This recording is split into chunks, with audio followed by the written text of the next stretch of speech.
മനുഷ്യൻ എങ്ങനെയാണ് പാപികളായിട്ട് ജനിക്കുന്നത്? അല്ലെങ്കിൽ മനുഷ്യൻ പാപികളായിട്ടാണോ ജനിക്കുന്നത്? മറ്റൊരു ക്വസ്റ്റ്യൻ അതിൻ്റെ കൂടെ ചേർന്ന് പറയുന്നത് യെഹെസ്കേൽ പ്രവാചകൻ പറയുന്നൊരു കാര്യമാണ്. ഓരോ മനുഷ്യനും അവൻ്റെ പാപത്തിൽ അവൻ വിധിക്കപ്പെടും എന്നുള്ളൊരു കാര്യം. സോ ഇതിനെക്കുറിച്ചാണ് അടുത്ത ക്വസ്റ്റ്യൻ. ഇതിന് പശ്ചാത്തലമായിട്ട് ബൈബിളിനകത്ത് നിന്ന് ക്രിസ്ത്യാനികൾ എടുത്തു വച്ചിരിക്കുന്ന ഒരു വാക്യമെന്ന് പറയുന്നത് ദാവീദ് എഴുതിയ ഒരു സങ്കീർത്തനത്തിനകത്തുള്ളൊരു ഉദ്ധരിയാണ്. പാപത്തിൽ എൻ്റെ അമ്മ എന്നെ ഗർഭം ധരിച്ചു. സോ ഈ ഒരൊറ്റ വാക്യം വെച്ചിട്ടാണ് ഇന്ന് ക്രിസ്ത്യൻ സ്കോളേഴ്സ് പറയുന്നത് മനുഷ്യൻ ജനിക്കുന്നത് പാപിയായിട്ടാണ് എന്നുള്ള കാര്യം. ജനനത്തിൽ തന്നെ അവൻ പാപിയാണ്, ജനിക്കുമ്പോൾ തന്നെ അവൻ പാപിയായിട്ടാണ് ജനിക്കുന്നതെന്നാണ് ക്രിസ്ത്യൻ ഡോക്ട്രിൻസ് പറയുന്നത്. പക്ഷേ ഇത് തികച്ചും തെറ്റായിട്ടുള്ളൊരു പ്രതിപാദമാണ്. അതുമായിട്ട് യാതൊരു വിധമായ സത്യവുമില്ല. ഞാൻ അതിന് എൻ്റെ ജസ്റ്റിഫിക്കേഷൻ പറയാം. ഒന്ന്, ക്രിസ്ത്യാനിറ്റി വാദിക്കുന്ന ആ കാര്യത്തെ വെച്ച് തന്നെ ആദ്യത്തെ കാര്യം പറയാം. പക്ഷെ അതല്ല എൻ്റെ വ്യൂ പോയിൻ്റ്. ക്രിസ്ത്യൻ ഡോക്ട്രിൻസിനകത്ത് പറയുന്നത് ജീസസ് എന്ന് പറയുന്ന വ്യക്തി വന്നത് തന്നെ എന്തിനാ? മാനവകുലത്തിൻ്റെ പാപത്തെ മോചിപ്പിക്കാനാണ്. ഫൈൻ, അങ്ങനെയല്ലേ പുതിയ നിയമത്തിനകത്തുള്ള ടീച്ചിങ്ങുകളെല്ലാം ഒരു ക്രിസ്ത്യൻ ഡോക്ട്രിൻ അനുസരിച്ച് പറയുന്നത്? ജീസസ് വന്നത് ലോകത്തിൻ്റെ പാപത്തെ ചുമക്കാനാണ്, ലോകത്തിൻ്റെ പാപത്തെ മാറ്റാനാണ്. അങ്ങനെ ജീസസിൻ്റെ രക്തത്താൽ സകല പാപങ്ങളും മോചിക്കപ്പെടുന്നു എന്നുള്ളതാണ് വാസ്തവം. അങ്ങനെയാണെങ്കിൽ 2000 വർഷം മുമ്പ് ജീസസ് വന്നു, ജീസസ് മരിച്ചു, പാപങ്ങളെല്ലാം ജീസസ് മായ്ച്ചു കളഞ്ഞു. അങ്ങനെയാണെങ്കിൽ മനുഷ്യന് എപ്പോൾ പാപിയായി മാറും? ജീസസ് പാപമെല്ലാം ക്ഷമിച്ചുവെങ്കിൽ, ജീസസിൻ്റെ മരണത്തോടുകൂടെ പാപമെല്ലാം പോയെങ്കിൽ ഇപ്പം മനുഷ്യരെങ്ങനെ പാപിയാകും? എങ്ങനെ ജനനത്തിൽ പാപിയാകും? കാരണം മാനവകുലത്തിൻ്റെ പാപമെല്ലാം ജീസസ് തന്നിൽ വഹിച്ച് നീക്കിയതല്ലേ. അപ്പോൾ അവിടെ തന്നെ ഒരു കോൺട്രഡിക്ടറി വരുന്നുണ്ട്. ക്രിസ്ത്യൻ ഡോക്ട്രിൻസിനകത്ത് പറയുന്ന മനുഷ്യൻ ജന്മനാ പാപിയാണെന്നുള്ള വാദവും ജീസസ് ക്രൈസ്റ്റ് പാപങ്ങളെ മോചിച്ചു എന്നുള്ള വാദവും തമ്മിൽ അങ്ങോട്ടും ഇങ്ങോട്ടും ചേരത്തില്ല.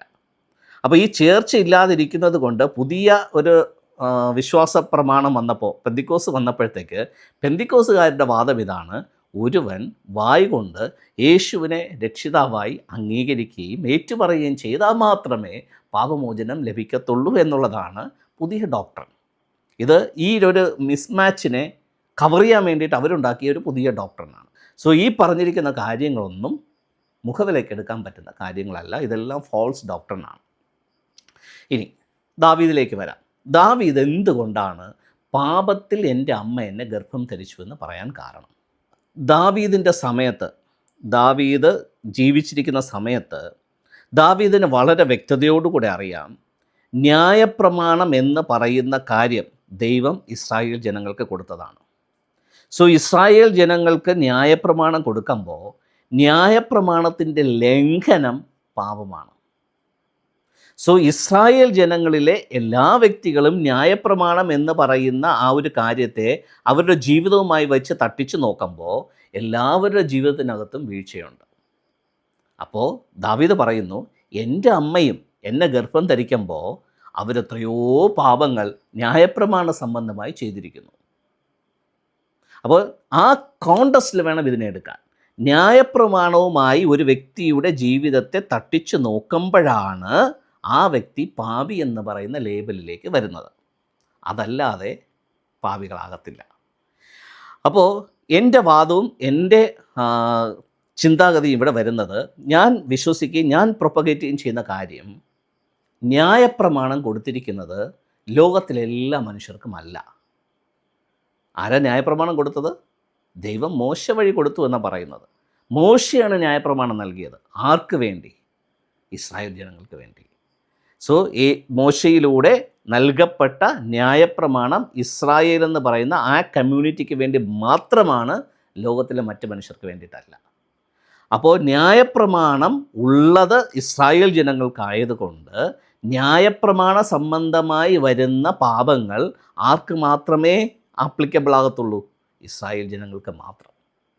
അപ്പോൾ അത് പറയുമ്പോഴത്തേക്ക് ആൾക്കാരുടെ നെറ്റിയൊക്കെ ചുളിയാം, കൺഫ്യൂഷൻ വരാം. ഞാൻ സിമ്പിളായിട്ട് അത് പറഞ്ഞുതരാം. ഇന്ത്യക്കകത്ത് ഒരു വ്യക്തി മറ്റൊരു വ്യക്തിയെ കൊന്നു കഴിഞ്ഞാൽ, മേർഡർ ചെയ്തു കഴിഞ്ഞാൽ, ഇന്ത്യൻ നിയമപ്രകാരം ആ വ്യക്തിക്ക് ശിക്ഷ നൽകും. സോ ജീവപര്യന്തമാണെങ്കിലും തൂക്കുമരണമാണെങ്കിലും ഇന്ത്യൻ കോൺസ്റ്റിറ്റ്യൂഷൻ പറയുന്നതാണ് ഒരു വ്യക്തിക്ക് ഈ ശിക്ഷ നൽകണം എന്നുള്ളത്. ഈ നിയമാവലികൾ മറ്റൊരു രാജ്യത്തിൽ വേറെ രീതിയിലായിരിക്കാം. അവിടെ തൂക്കുമരണമായിരിക്കത്തില്ല, ചിലപ്പോൾ തോക്ക് കൊണ്ട് വെടിവെച്ച് കൊല്ലുന്നതായിരിക്കാം, അല്ലെങ്കിൽ മറ്റേതെങ്കിലും രീതിയിലുള്ള മരണം ആയിരിക്കാം ശിക്ഷാവിധിയായിട്ട് കൊടുക്കുന്നത്. പക്ഷേ ഇന്ത്യയിൽ മാത്രമേ ഉള്ളൂ ഒരു വ്യക്തിക്ക് ജീവപര്യന്തമോ തൂക്കുമരണമോ നൽകുന്നത്. ഇതെവിടുത്തെ നിയമമോ? ഇന്ത്യൻ നിയമമാണ്. അപ്പോൾ അമേരിക്കയിലുള്ള ഒരു വ്യക്തി അമേരിക്കയിലുള്ള മറ്റൊരു വ്യക്തിയെ കൊല്ലുമ്പോൾ ഇന്ത്യയിലെ നിയമം എടുത്ത് അവിടെ അപ്ലിക്കബിൾ അല്ല, അതവിടെ അപ്ലൈ ചെയ്യാൻ പറ്റത്തില്ല. അമേരിക്കൻ നിയമം തന്നെ അവിടെ എന്ത് ചെയ്യണം? അപ്ലൈ ചെയ്യണം. സോ ഇതുപോലെയാണ് ഇസ്രായേലർക്ക് കൊടുത്തിരിക്കുന്ന കാര്യമാണ് ന്യായപ്രമാണം. ന്യായപ്രമാണത്തിൻ്റെ ലംഘനം വന്നാൽ അവൻ എന്ത് ചെയ്യണമെന്നുള്ളതിൻ്റെ റെമഡിയും അവിടെ കൊടുത്തിട്ടുണ്ട്. അതിനുവേണ്ടിയാണ് അന്ന് ദേവാലയവും പൗരോഹിത്യവും ദേവാലയത്തിനകത്ത് നടക്കുന്ന യാഗങ്ങളുമൊക്കെ വെച്ചിരുന്നത്. അത് അവർക്ക് വേണ്ടിയുള്ളതാണ്, അതൊരിക്കലും എനിക്ക് ബാധകമല്ല. ക്ലിയർ? സോ ജന്മനാ പാപി എന്ന് ദാവീദ് പറയുന്ന കാര്യം ന്യായപ്രമാണ സംബന്ധമായാണ്, ജനറലൈസ്ഡ് ആയിട്ടുള്ള രീതിയിൽ അല്ല.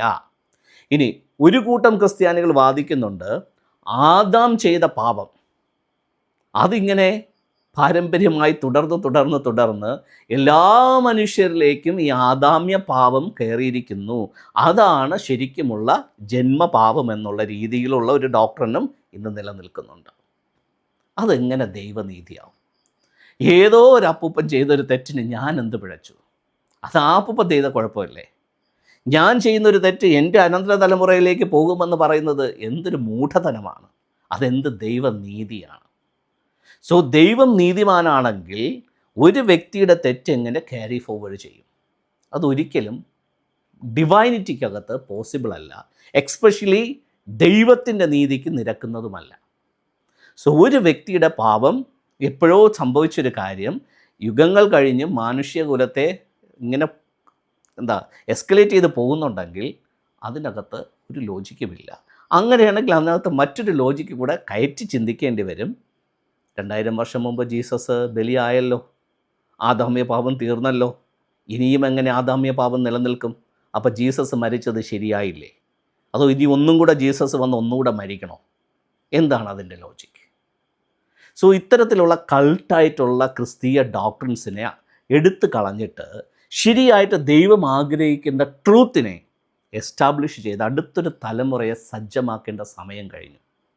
ഫോഷ്ക്കെല്ലാം മാറിപ്പോകട്ടെ, സത്യം നിലനിൽക്കട്ടെ.